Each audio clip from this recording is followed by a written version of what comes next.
के लिए गोवा पुलिस की टीम आज दिल्ली पहुंच चुकी है। 2 सदस्यीय टीम है जिसको डीएसपी सैमी लीड कर रहे हैं। इस टीम को करीब 11 बजे यहां पहुंचना था, लेकिन 2 घंटे की देरी के बाद ये टीम 1 बजे यहां पर पहुंची है और उसके बाद ये टीम सीधे शोमा चौधरी, जो कि तहलका मैगजीन की मैनेजिंग एडिटर है, उनके पास जाएगी। उनसे इस पूरे मामले की पूछताछ करेगी, क्योंकि लड़की ने सबसे पहले शोमा चौधरी को मेल लिखा था। उस मेल के बारे में जानकारी लेगी, साथ ही जो एपोलॉजी लेटर लिखा गया था तरुण तेजपाल की तरफ से, उसके मामले में बातचीत करेगी और उसके बाद गोवा पुलिस की टीम तरुण तेजपाल की खोज करेगी, उससे बातचीत करेगी। और इस पूरे मामले में गोवा पुलिस की जो सहयोग कर रही है वो दिल्ली पुलिस की क्राइम ब्रांच की टीम है, जो इस पूरे मामले में गोवा पुलिस को असिस्ट कर रही है। और उसके बाद ये देखना होगा कि क्या वाकई में गोवा पुलिस तरुण तेजपाल से पूछताछ करने के बाद क्या आज वो उन्हें गिरफ्तार करेगी, क्या वो उन्हें आज गिरफ्तार करने के बाद अपने साथ गोवा लेकर के जाएगी। ये सब देखना होगा कि आज गोवा पुलिस क्या कदम उठाती।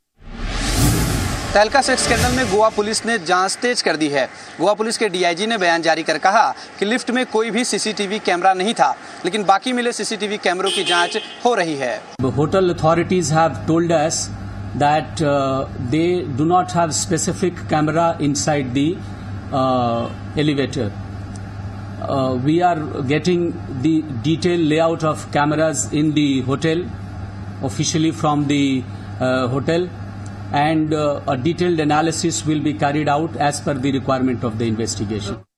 जिस होटल में लड़की ने तरुण तेजपाल पर यौन शोषण का आरोप लगाया है, पुलिस उस होटल के सीसीटीवी फुटेज की जांच में जुटी है। पुलिस हर उस कैमरे को खंगाल रही है जिसमें इस केस से जुड़ा सबूत हो सकता है। गोवा पुलिस ने तरुण तेजपाल पर रेप का मामला दर्ज कर लिया है और अब गोवा पुलिस दिल्ली पहुंच चुकी है। तरुण तेजपाल से पूछताछ के बाद हो सकता है कि तरुण तेजपाल की गिरफ्तारी भी हो जाए। तरुण तेजपाल सेक्स स्कैंडल मामले में तहलका मैगजीन की मैगजीन एडिटर सोमा चौधरी ने पुलिस जांच में सहयोग करने की बात कही है। There is a difference between me going to the police and initiating a case that my colleague may not want voluntarily. Difference between the state initiating a case with which I will of course cooperate, and I have been cooperating, and the information in the media is wrong. Right now I'm going to meet the police, and yesterday I have already sent the information the police needs. शोमा ने यह भी कहा कि सबूत नष्ट करने के जो आरोप उन पर लग रहे हैं वो बेबुनियाद हैं। शोमा चौधरी ने केस से जुड़ी जानकारी और ईमेल भी पुलिस को देने की बात कही। ऐसे में पुलिस उनसे भी पूछताछ कर सकती है। गोवा में चल रहे इंटरनेशनल फिल्म फेस्टिवल में यौन उत्पीड़न का एक मामला सामने आया है। दिल्ली के जेएनयू में पढ़ने वाली एक छात्रा ने इफ्फी के एक अधिकारी पर यौन उत्पीड़न का आरोप लगाया है। छात्रा की शिकायत के मुताबिक समारोह में एक अधिकारी ने उसे कई भद्दे सुझाव देते हुए यौन संबंधों के लिए पूछा और देर शाम केबिन में बुलाकर छात्रा पर उसके साथ शराब पीने का दबाव भी डाला। It's a very unfortunate and a very regrettable incident. In fact, the moment we came to know about it, an inquiry committee was constituted. The inquiry committee has already submitted its report. Whatever action is necessary and whatever action is imperative would be taken. 16 नवंबर की बताई जा रही है ये घटना। इसके बाद लड़की दिल्ली चली आई। तेजपाल केस की तरह इस केस में भी लड़की अभी खुलकर सामने नहीं आ रही है। आरोप गंभीर है, लेकिन लड़की ने आरोपी अफसर के खिलाफ अब तक कोई लिखित शिकायत दर्ज नहीं कराई है। उत्तराखंड में आईएएस पर लड़की के यौन शोषण का आरोप लगा है। लड़की ने सबूत के तौर पर एक सीडी पेश की है।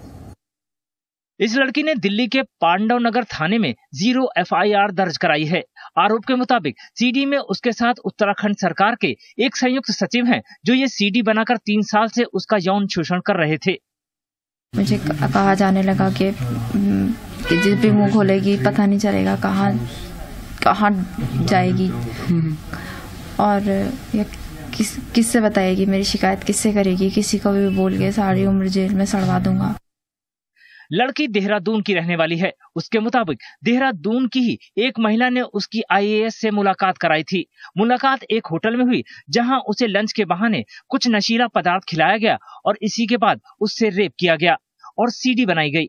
मुलाकात कराने वाली महिला एक सियासी पार्टी से जुड़ी बताई जा रही है। फिलहाल पुलिस ने 0 एफआईआर दर्ज कर ली है। चूंकि मामला देहरादून का है, इसलिए इस केस को देहरादून ट्रांसफर कर दिया गया है। लड़की के यौन शोषण का आरोप लगाने के बाद उत्तराखंड के आईएएस अधिकारी जेपी जोशी ने भी देहरादून में लड़की के खिलाफ केस दर्ज करा दिया है। आईएएस ने आरोप लगाया है धोखाधड़ी का और ब्लैकमेलिंग करने का।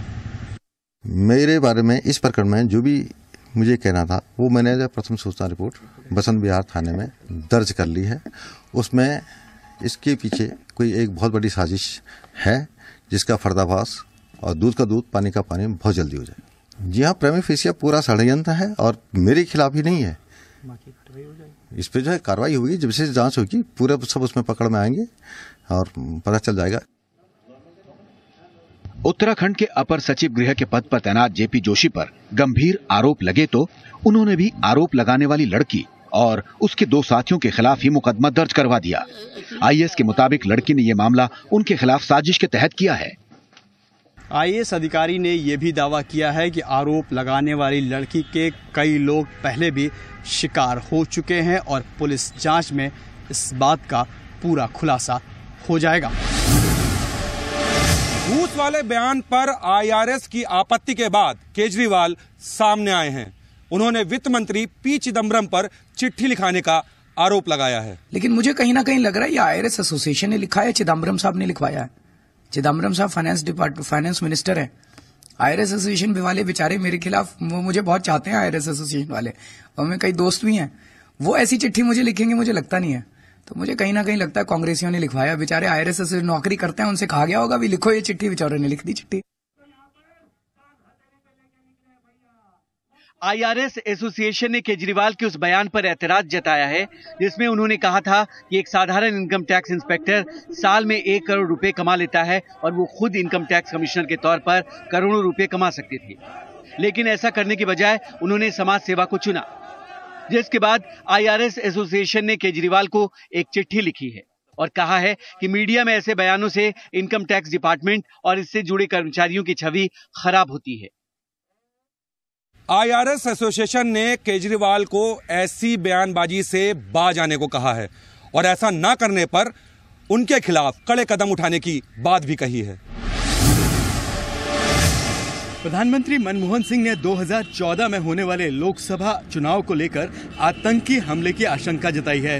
साथ ही प्रधानमंत्री ने सोशल मीडिया के गलत इस्तेमाल की तरफ भी इशारा किया है। Resurgence of terrorist groups, particularly Lashkar-e-Taiba, and increased infiltration attempts call for heightened vigil and coordination by our security forces. There is also a likelihood of attempts to disrupt the forthcoming Lok Sabha and Assembly election. The security forces also need to be careful and measured in their response to militant attacks as well as law and order disturbances. साथ ही PM ने महिलाओं की सुरक्षा को लेकर भी कड़े कदम उठाने की ओर इशारा भी किया है। The tragic rape and murder of a young girl in Delhi last December not only brought into sharp focus the issue of women's safety, but also the rising expectations of the people from the police in preventing such crimes. We have recently enacted several laws providing stringent punishment for such crimes and more sensitive treatment of victims during investigation and trial. Delhi के विज्ञान भवन में intelligence bureau का एक कार्यक्रम था जिसमें intelligence bureau और राज्य के पुलिस महानिदेशकों को संबोधित करते हुए प्रधानमंत्री ने ये सारी बातें कही। चुनाव प्रचार के आखिरी दिन एमपी के मंदसौर में बीजेपी के पीएम कैंडिडेट नरेंद्र मोदी जमकर गरजे हैं। मोदी ने कांग्रेस पर हमला बोलते हुए कहा कि कांग्रेस का सफाया हो जाएगा। और 77 में चुनाव आया, कमल और रोटी का संदेश पहुंच गया था। वैसे घर घर लोकतंत्र की रक्षा की बात पहुंच गई थी और देश को पता है कांग्रेस पार्टी के सुपड़े साफ हो गए थे। फिर से हालत बर्बाद करनी है, मध्य प्रदेश को गड्ढे में डालना है, बर्बादी का मंजर देखना है। भाइयों बहनों, इनके पुरखों को देखें, उनको पराक्रम को देखिए, हमारे पुरखों को देखिए, हमारे पराक्रम को देखिए, फिर फैसला कीजिए कि भारतीय जनता पार्टी को वोट देना है कि नहीं देना। मोदी के हमले का कांग्रेस ने भी तगड़ा जवाब दिया है। वक्त आ गया है कि मध्य प्रदेश के मतदाताओं को ये फैसला करना है कि 10 वर्ष का जो भारतीय जनता पार्टी का कुशासन रहा है उसको किस तरह से कांग्रेस पार्टी को पूर्ण बहुमत देकर नस्ते नाबूद करना है। मध्य प्रदेश में 25 नवंबर को विधानसभा चुनाव के लिए वोटिंग होनी है और आज प्रचार के आखिरी दिन बीजेपी और कांग्रेस दोनों ने अपनी ताकत झोंक दी है। राजस्थान के कोटा में प्रचार करने पहुंची कांग्रेस अध्यक्ष सोनिया गांधी ने बीजेपी पर जमकर हमला बोला। जिन योजनाओं के तहत आपको दवाएं मुफ्त दी जा रही हैं, उसके बारे में इन लोगों ने अफवाह फैलाया कि ये दवा जहर है, ये दवा जहरीली है। सच, लेकिन सच क्या है? सच ये है कि दवा जहरीली नहीं है। जहरीली तो है वे लोग जिनके दिल में आम लोगों के लिए कोई दर्द नहीं है। इनकी आंखों में आपकी तकलीफों की बजाय सिर्फ सत्ता की लालच के सिवाय कुछ ही नहीं। राजस्थान में 1 दिसंबर को विधानसभा चुनाव के लिए वोटिंग है और यहां बीजेपी और कांग्रेस में सत्ता के लिए सीधी टक्कर है। जिला जेल में डिप्टी जेलर की हत्या कर दी गई। हत्या के बाद हत्या के आरोपी अभी भी फरार चल रहे हैं। वाराणसी के कैंट थाना इलाके के महावीर मंदिर दीनदयाल रोड पर अज्ञात बदमाशों ने डिप्टी जेलर अनिल त्यागी पर हमला कर दिया। अनिल त्यागी जिम जाने के लिए घर से निकले थे और जिम के पास पहुंचे ही थे। बाइक सवार 4 बदमाश घात लगाकर बैठे थे। इन बदमाशों ने डिप्टी जेलर की कार रुकते ही उनके ऊपर ताबड़तोड़ गोलियां चलानी शुरू कर दी, जिससे उनकी मौके पर ही मौत हो गई। बताया जा रहा है कि कुछ दिनों पहले जेल में उनकी कुछ कैदियों से बहस हुई थी। कई बार ये प्रयास बदमाश जेल के अंदर रहकर भी अपराध को संचालित करने का या आपराधिक घटनाओं को अंजाम देने का प्लानिंग करते हैं और उस पर जब सख्ती होती तो निश्चित रूप से उनके जो मंसूबे होते हैं उस पर पानी फिरता है और कहीं ना कहीं ये बात आने वाले समय में शायद इसी तरीके की कोई पृष्ठभूमि निकलेगी। हमलावर कौन थे और हमला क्यों किया गया, इस बात की भी पुलिस जांच कर रही है, लेकिन साथ में जिम के बाहर लगे सीसीटीवी फुटेज की भी जांच हो रही है। कहीं न कहीं वहां से कोई सुराग मिल सकता है। मॉस्को की मेट्रो ट्रेन से एक सनसनीखेज वीडियो सामने आया है जिसमें 2 लोग एक 30 साल के शख्स को गोली मारते हुए सीसीटीवी कैमरे में कैद हुए हैं। ये घटना सबवे मेट्रो की है। वीडियो में साफ देखा जा सकता है कि एक शख्स के अंदर आते ही अचानक 2 लोग उठकर उस पर लाते घुसे मारने लगते हैं। उसके बाद 2 लोगों में से एक अपनी हैंडगन निकालकर उस आदमी पर फायर कर देता है।